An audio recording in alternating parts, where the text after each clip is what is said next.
સ્થાનિક સ્વરાજની ચૂંટણીમાં ગઈકાલે મતદાન પૂર્ણ થયું. આવતીકાલે પરિણામ આવવાનું છે. સમગ્ર ગુજરાત આવતીકાલના પરિણામની રાહ જોઈને બેઠું છે. આ પહેલા ગુજરાતની અંદર એક બહુ મોટી વાત અને મોટી ઘટના ઓલરેડી ઘટી ચૂકી છે.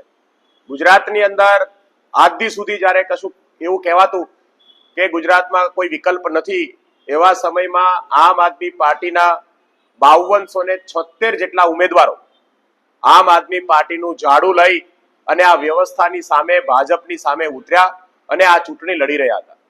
ગુજરાતના ઇતિહાસમાં કોઈ ત્રીજી પાર્ટીએ પહેલી વખત આટલા મોટા પ્રમાણમાં ઉમેદવારો ઉતારી અને કોઈ સ્થાનિક સ્વરાજની ચૂંટણી લડતી હોય તો એ પહેલી પાર્ટી આમ આદમી પાર્ટી છે.